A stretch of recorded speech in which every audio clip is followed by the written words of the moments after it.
Welcome. Today, we are going to pull back the curtain on how modern websites are run. We're talking about managing massive web infrastructure, not with a bunch of clicks in some web portal, but with simple, powerful lines of code.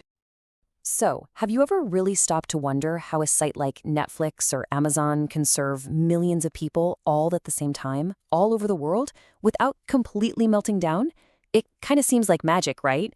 But it's not magic. It's just some really, really brilliant engineering. Well, the secret is all about treating the internet's fundamental address book, the domain name system, or DNS, as if it were just programmable software. This is a huge part of a concept called infrastructure as code. The big idea is that you manage your entire tech setup using code instead of doing everything by hand. Okay, let's dig into how that actually works. All right, so let's imagine you're a developer and you just had a brilliant new idea. Now, before you can build a single thing, you need a name and an address on the internet. The old way? Clicking through a bunch of confusing web forms. But we're not going to do that. We're going to do it the modern way, with just a few lines of code. So, first things first, we've got to find and claim our own little piece of digital real estate, a domain name. This is Act 1 of our story, and the whole thing is going to happen right from the command line. The process itself is actually surprisingly simple. It's just 3 steps. First, we'll get the system to brainstorm some names for us. Second, we'll check if the one we like is actually available. And third, we'll register it. Let's take a look at the code that makes all this happen. And here we go, step 1 in action. Instead of spending hours trying to think of a clever name, you can literally just ask the system for ideas. You run this one command with a keyword, something like my idea, and boom, it spits back a whole list of suggested domain names that are available right now. Just like that, the endless searching is over before it even starts. Okay, so once you've picked a name you love from that list, let's say it's theperfectname.com, you run this quick check. This command instantly tells you if the domain is free to be registered. It's a simple yes or no, no guesswork. And if it says yes, you claim it. This final command right here, register domain, makes it officially yours. You just pass along your contact info, and the system handles everything else. So think about this for a second. In the time it took to run 3 commands, our developer went from just an idea to actually owning a domain. The whole process can be put in a script, it's repeatable, and it's totally automated. No typos, no tedious web forms. That right there is the power of infrastructure as code. Great, so we own the address.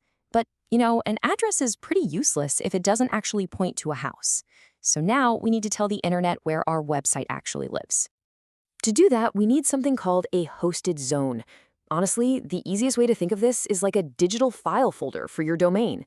It's the container where we're going to keep all the specific directions for theperfectname.com. And creating this folder is, you guessed it, just one single command. When you run create hosted zone, you're basically telling AWS's DNS service, which is called Route 53, hey, pay attention. I'm about to manage all the settings for this domain right here inside this folder. Now that we have our folder, we have to actually put something inside it. This little piece of code here is the most basic address card you can have. It's called an A record. All we're doing is telling Route 53, hey, when someone asks for example.com, send them to the server at this specific IP address. It's simple, it's direct, and now it's just a block of text that we can manage right in our code.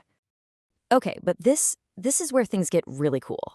We're about to move way beyond just simple addresses. We're going to create intelligent, self-aware routing rules that can handle huge amounts of traffic and even deal with server failures all on their own. This is the real magic. So, in a normal setup, every single user goes to the exact same server. But what if you want to test out a new feature without breaking things for everyone? Well, with weighted routing, you can actually split your traffic. You could send, say, 80% of your users to the good old stable server and the other 20% to a new one to see how it holds up. In the code to make this happen, it's beautifully simple. It's almost the exact same as a basic record, but with one tiny addition, this weight parameter. This little number acts like a control knob. You just adjust the weight values for your different servers, and you can precisely control what percentage of traffic each one gets. Now let's think bigger. Let's think globally. If a user in Tokyo tries to access your server in Virginia, it's going to be slow.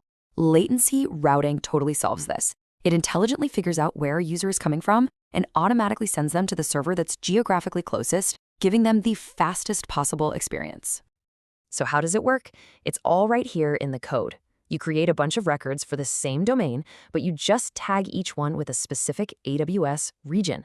Behind the scenes, Route 53 does all the heavy lifting. It's constantly measuring network performance and automatically directing your users to the server that will give them the absolute fastest response. Okay, so we can split up our traffic, we can optimize for speed all around the world, but there is one huge question left. What happens when one of those servers inevitably goes down? Well, the answer is, you don't wait for that frantic page at 3 a.m. to go and fix it. You build a system that literally heals itself using something called failover routing. It's simple. You just designate one server as your main, or primary, and another one as your backup.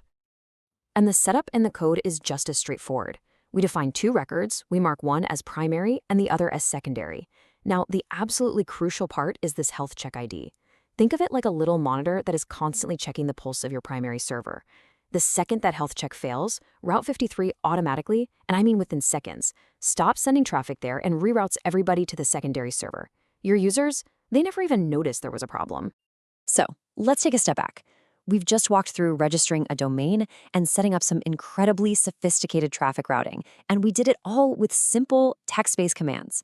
So what's the big picture here? Why is this approach so revolutionary? Well, it really boils down to three huge things. First, automation. Your entire DNS setup can live in a file. You can check it into version control, and you can deploy it perfectly every single time. Second, resilience.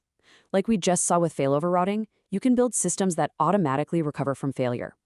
And third, scalability. Using weighted and latency routing, you can seamlessly handle traffic from millions of users all across the globe. And that really brings us to the final thought.